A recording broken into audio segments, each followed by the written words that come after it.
Shalom, shalom. Following Yahshua, welcome again to the Rock.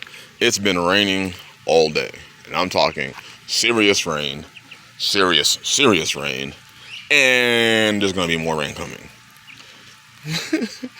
We've been out here, still getting things done. Can't let the rain stop you from progressing and moving forward. Right now, we're in our goat pen, and this is one of the things that we've worked on. This is a little Jersey giant. Look at him. One of the things that we've been working on is expanding our chickens. Having chickens for different purposes, some to eat, some to lay. Well, in this pen right here, which is our goat pen, our goats are not in here right now because we're rotating them around the property and letting the seed that I planted in here, I don't know if you can see some down there, it's starting to grow in. So while they're off the grass or off the ground, it's growing in. But we have chickens in here, and this is the goat house. This is a secondary chicken house where we hatch a lot of our chickens, and we'll bring them in here after they get old enough. When they get about that big, we bring them in here. And in there is the living quarters for them. That's where their food goes. And there's a hole right there. Now that hole is specifically made so that chickens, when they get too big, they can no longer go in there and get food that we give to the little ones, like them, and instead the chickens have to go off and free range. Now the hens, depending on what kind of hen it is, and then if we want it or not, we'll put it in the chicken coop. But as you can see right here, you'll see some of them are too big to get in there. But you can see we got different kinds of chickens in here. All of these we've hatched here on the property. We got cinnamon queens and Rhode Island reds and Americanos and barred rocks and Americana barred rock mixes, and like the one you see over there, that's a cinnamon queen and Rhode Island red mix. So all these are the ones that are fertilized eggs, and we have probably 10 more chickens in here. But you saw some of those chickens are pretty big. They can't fit in that hole. So now it's their job, like that one coming out. I don't think he can fit in that hole. Maybe he can. But that cinnamon queen in there, he can't fit in there. So it's his or her job to roam the goat pen. And the reason why we keep these specifically in here is I don't want them getting in my gardens. But number two is because they actually go behind the goats and pick the worms out of the soil or anything that could is a detriment to the goats. The chickens will pick through it. So they'll pick through the soil. They'll even pick through the droppings of the goats and get all the worms out of it, so that the goats don't have to worry about infestations. And people ask, what about the chicken hawks? Well, the chicken hawks won't go after them, because the chicken hawks are scared of the goats that are in here. They'll look down and see the goats, and they see something big down there, and they'll leave them alone. So that's one of the systems that we have working here on the Rock right now. It's always a progress. We're always moving forward. Let's say, look at this one. Look at that one. Yeah, he's a renegade. He plays by his own rules. It's always a process of moving forward, taking heed to the warnings. One of the things that believers have to start doing, those of us in this faith, is we have to start taking the warnings that we see and doing something with them, and always constantly getting stuff done, always constantly progressing forward, moving forward, never becoming stagnant. Right here, the sisters have worked hard. We planted another, I'll say, 100 or so onions. You can see some of them right there, popping up in this area right here. The rain's hitting my phone. Now I'm going to take you to look at some of the squashes that we got planted in here right now. There's everything inside this orange netting is squash, and the sisters and the children have worked hard.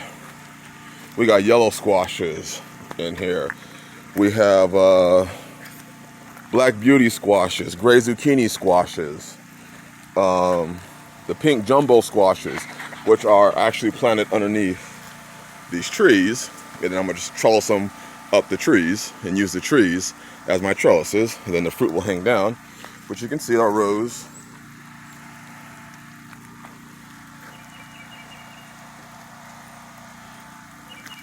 So all these are rows and the squashes are popping up. So we plan on definitely getting hundreds of squash that we can put away for the winter. And yes, we just throw our eggshells in here. They break down. Some of the eggshells we grind up and give it back to the chickens as calcium. Some of the eggshells we just throw in here. And over time, they break down. So they spent several days in here digging in this hard soil. As you can see, they layer it. After they dig a trench, they layer it with hay. And then we put the seed on top of it.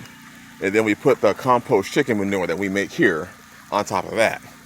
So the squash are going to be fed. And then once the squash start coming in, we'll be out here to pick off the doggone squash bugs. And then right here we have a can. And we don't drink soda here. We haven't drinking soda in, 10 years. So I don't know how this can got here. It's been windy the last couple of days, and there's been stuff blowing all around.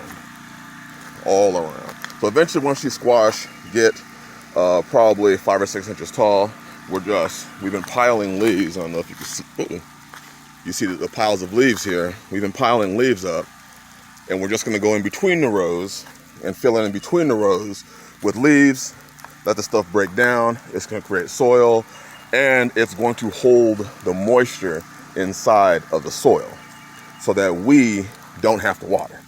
All we have to do, and I have some landscaping to do, we do have water that runs down this hill, so I'm gonna cut some basically canals, smaller canals, really small canals in the soil so that the water will come down the hill and fill up the canal and water this by itself. And then with the leaves on the ground and everything, it's just gonna keep the soil inside.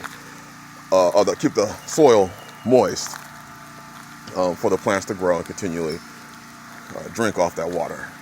So we're just getting things done. It's a never-ending process of stuff, despite rain. And then we have summer coming up. We're going to be out here in the summertime, obviously taking breaks.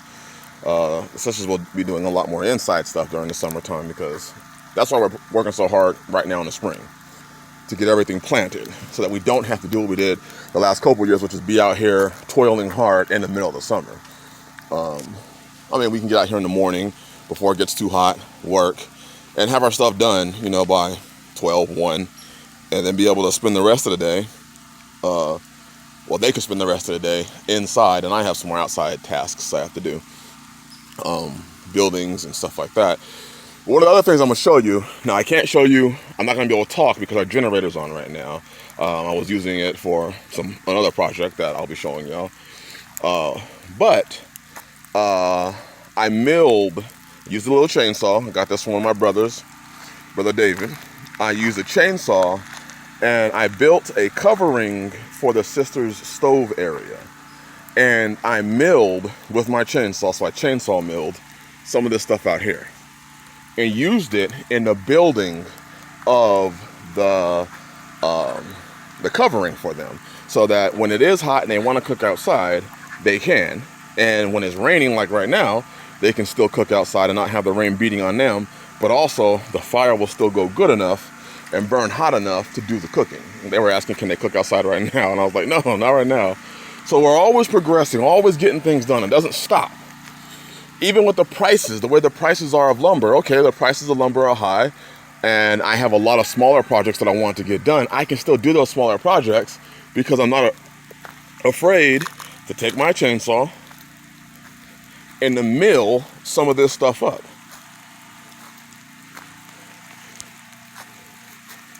You see all those right there? All those are posts. That's why they're off some of them are off the ground.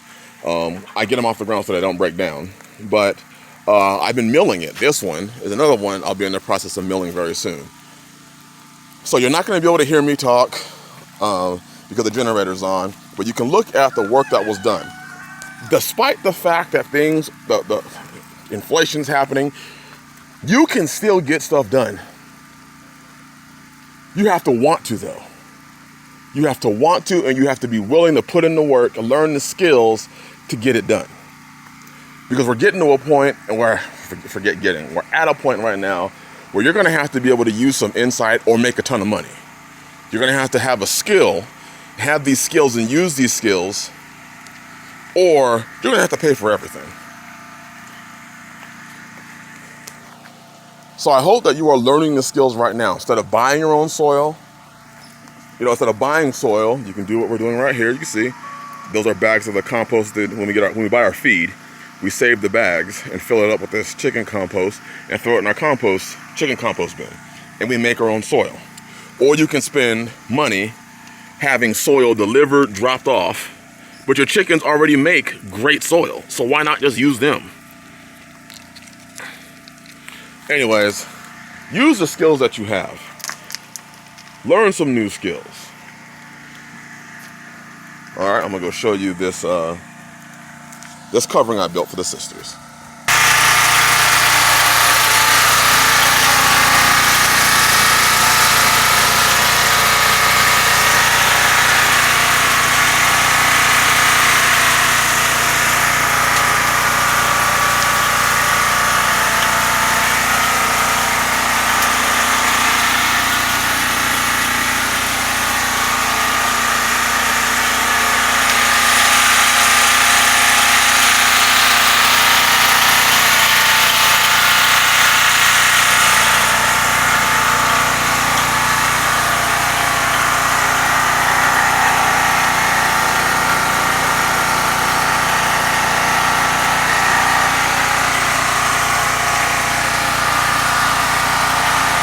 Shalom.